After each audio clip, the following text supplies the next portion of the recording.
Good morning, everyone. Hope that you are all well and enjoying the opportunity to connect in together with your small groups, whether that's in person or over Zoom. I just wanted to share with you very briefly a word that I hope will encourage you this morning. When I was thinking about what I could speak on, what I could share this morning, and praying about it, thinking about what theme the morning could have, there was one word that quite quickly came into my heart, and it was the word celebration.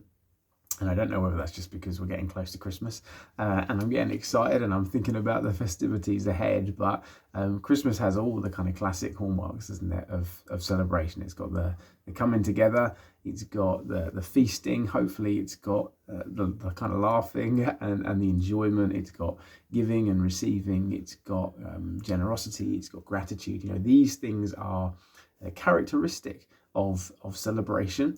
But I was thinking how actually these things shouldn't just be characteristic of a Christmas celebration or characteristic of just moments of celebration throughout our lives, but actually these things should characterize our lives as Christians, that we should be those who are living lives that are full of celebration. If you think about it, Jesus entered the world on a high note of celebration. So in Luke chapter 2, verse 10, as the angels appear to the shepherds, it says, "And the angel said to them, 'Fear not, for behold, I bring you good news of great joy that will be for all the people.'" Yeah, good news of great joy. That is the language of celebration. And so that's what characterized Jesus' birth, but it also is what characterized to a degree his kind of mission. So if you turn over the page to Luke chapter 4, Jesus says this about himself and why he has come and what he's come to do. When he's quoting Isaiah 61, he says, "The Spirit of the Lord is upon me, because he has anointed me to proclaim good news to the poor.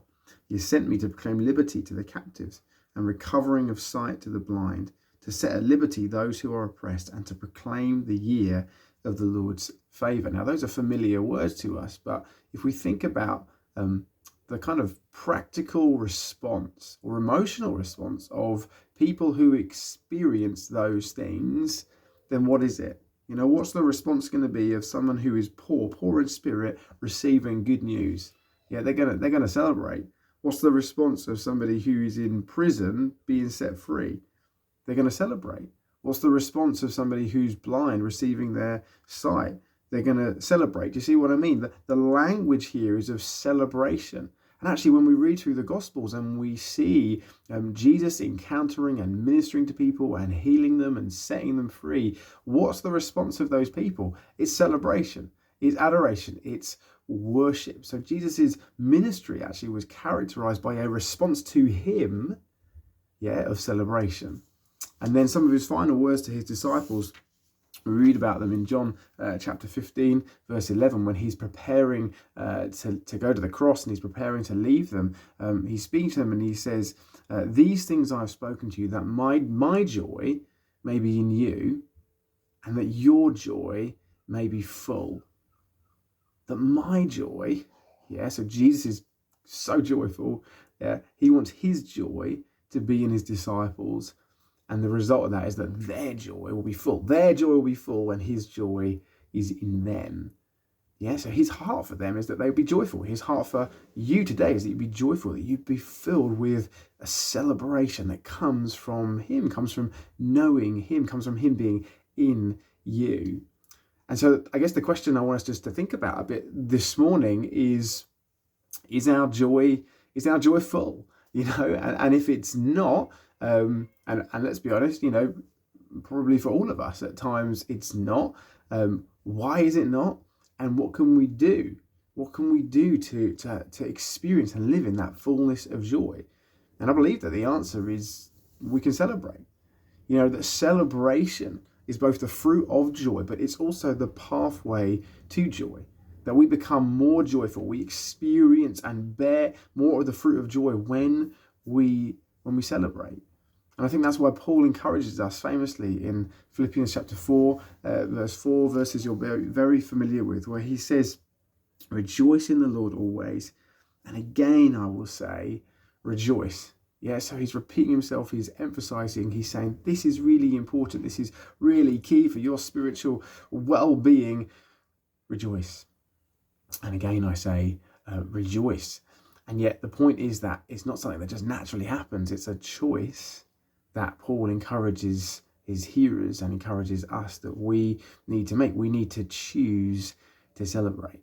And he gives us some helpful indicators of how we can do that. In verse 6, he says, in everything, in everything, not in some things, but in everything, by prayer and supplication with thanksgiving, let your requests be made known to God. So one of the pathways to joy, one of the pathways of celebration is being thankful in everything and presenting our requests to God. And then in verse 8 it says, finally, brothers, whatever is true, whatever is honourable, whatever is just, whatever is pure, whatever is lovely, whatever is commendable, if there is any excellence, if there is anything worthy of praise, think about these things. The other pathway of celebration to joy is thinking, setting our minds and our hearts on good things, on pure things, on lovely things, on commendable things that cultivate a heart of celebration and bear the fruit of joy in our lives. And if we do that, if we rejoice always, if we're thankful, if we set our minds and our hearts on these things, what is the fruit? Well, we read in verse 7, and the peace of God, which surpasses all understanding, will guard your hearts and your mind in Christ Jesus.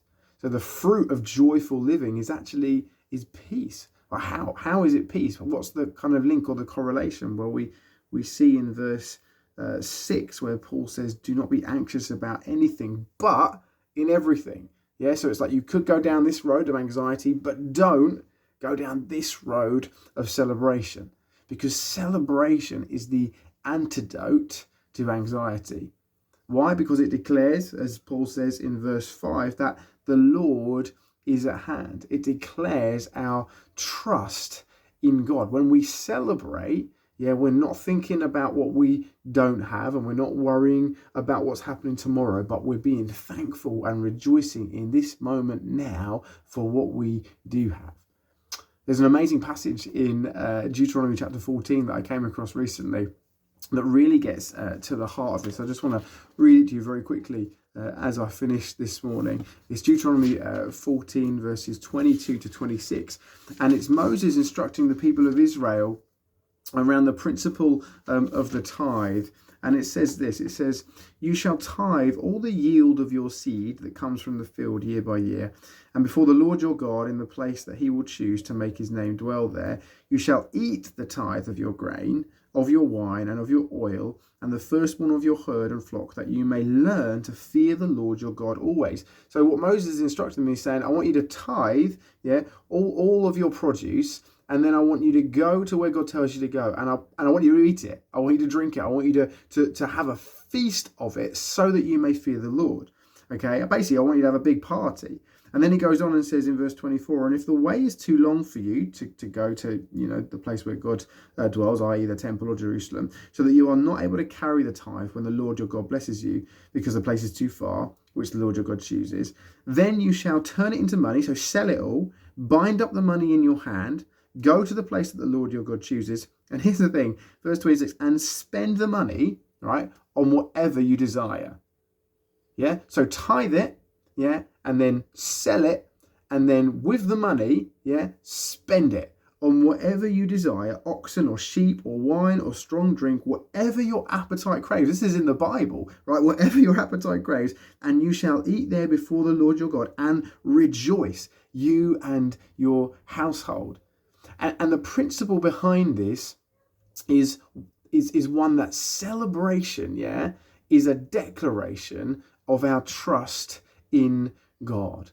As I said, sometimes the fear of the future steals away our joy for today. In this act of tithing and then consuming your tithe and rejoicing over your tithe, you're not keeping it back, worrying about whether you're going to have enough in the future. You're saying, Lord, I trust you, and so I'm going to celebrate today, and I'm going to enjoy today, and I'm going to use the things that you've given me today. I'm not going to hold them back out of fear, but I'm going to enjoy them. And there's a quote I just want to share with you from a guy called Willard, just as we finish, and he says this. He says, celebration heartily done makes our deprivations and sorrows seem small, and we find in it great strength to do the will of our God, because his goodness becomes so real to us. And the question I just want to leave you with this morning is God's goodness real to you today? Is the good news of great joy that we think about at Christmas particularly real to you today? And if it's not real, if it's not coming out of your lips in praise, your hands in worship, or your thoughts in adoration, if it's not seeping out of who you are, then the antidote to that is rejoice and celebrate. And so I just want to encourage you, either on your own or in your groups this morning, to spend some time in whatever way you feel best, just celebrating the reality of God's goodness to us, most beautifully expressed in the gift of his Son.